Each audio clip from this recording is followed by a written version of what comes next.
Hello, everyone. Welcome. My name is Lukas House, and today I'll be talking to you about regenerative farming and its battle against climate change.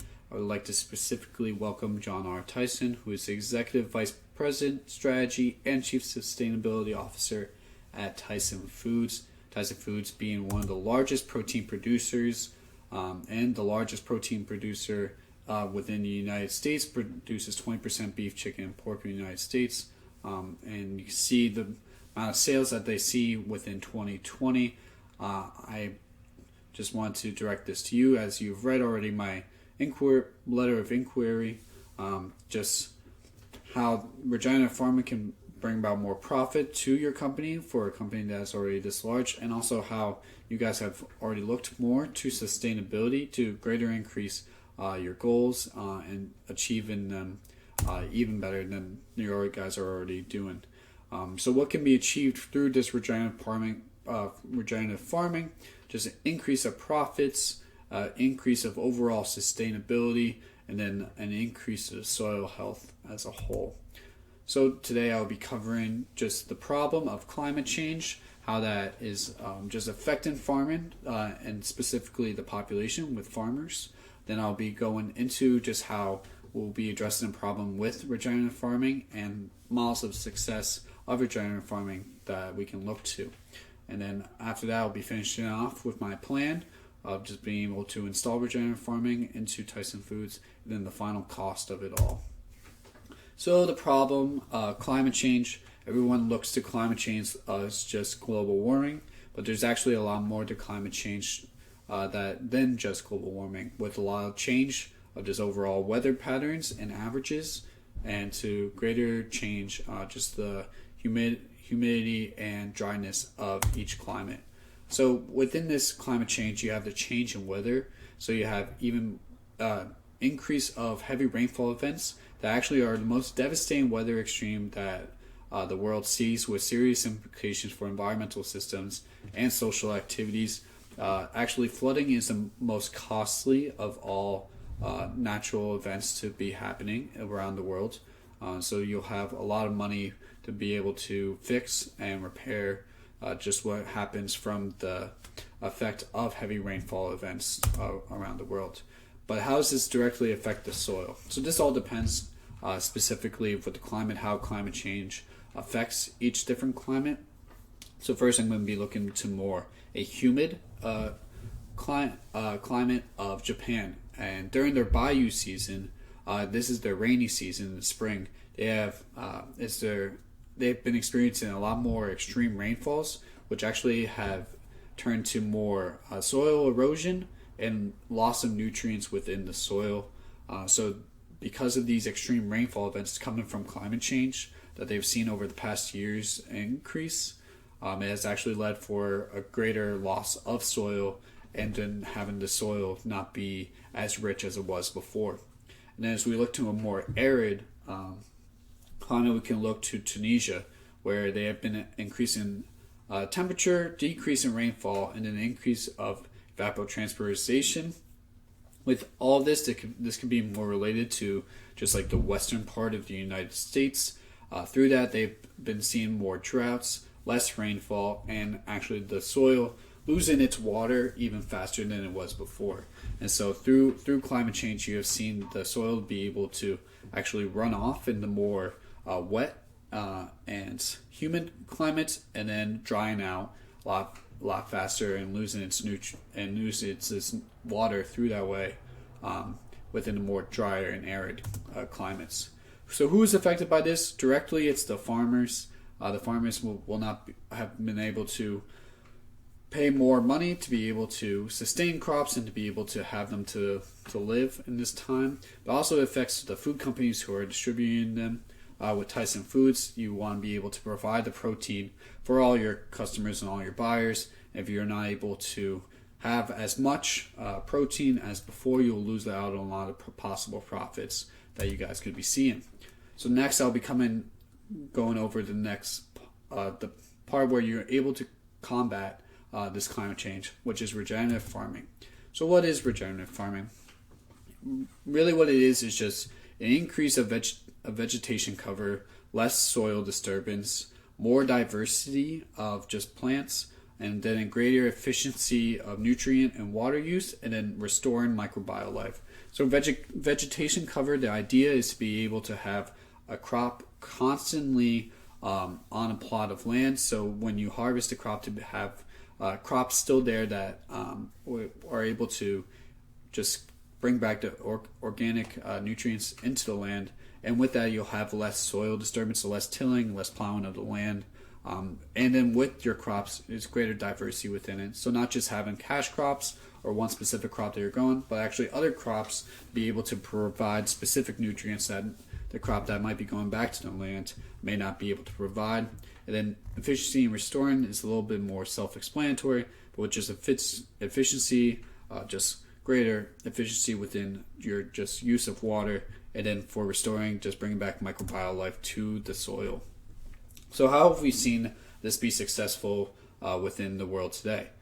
So we can look to a sheep farm in Australia. So this is not exactly the same kind of just protein production farm, but it is a livestock farm that we can use to compare to Tyson Foods. So what did we learn from that? Actually, 3 things that came about was the greater water efficiency, the net zero emissions, and then the reduction of fertilizers. So the farm actually found that it was using and didn't need as much water to be able to keep the plants sustained, based off the fact that the soil was actually able to hold on to the water better. There was less runoff that came from that, and less water necessary to be able to keep the plants sustained and to have enough water for them to live. Then also from that, they saw a net zero emissions farm. So the farm actually didn't produce any greenhouse gases at all.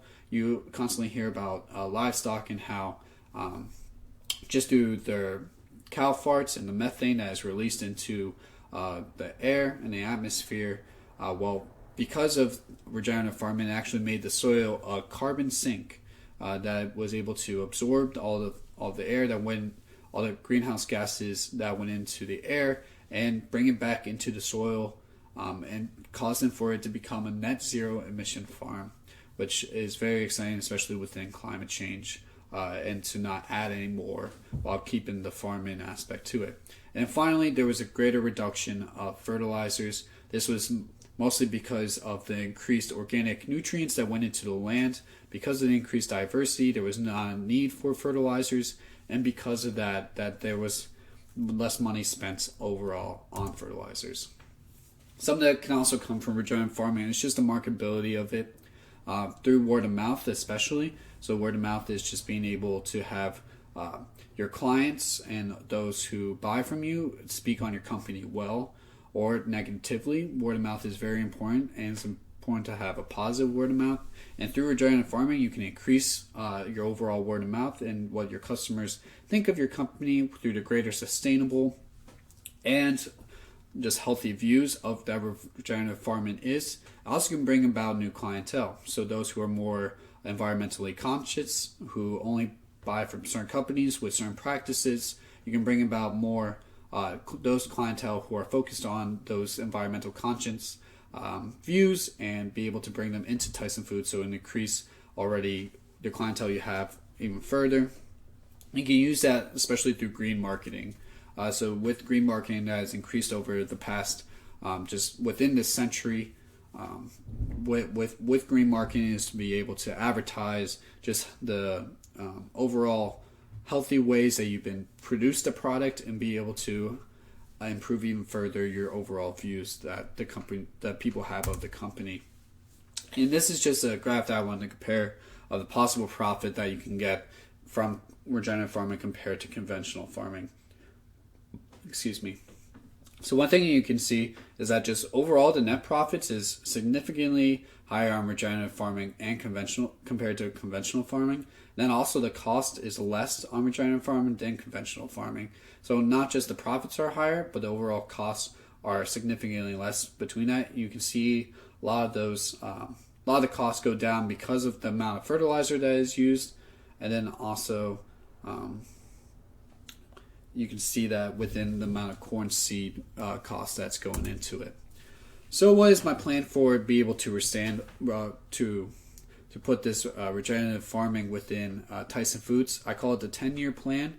And so what it's going to go into is just switching up the crops, this how to switching how the animal are fed, and then just the increase of advertising. So it has to be farm by farm. There's no way that you're able to switch every single farm to regenerative farming, but initially I'm going to say 34,000 acres around of switch to this regenerative farming.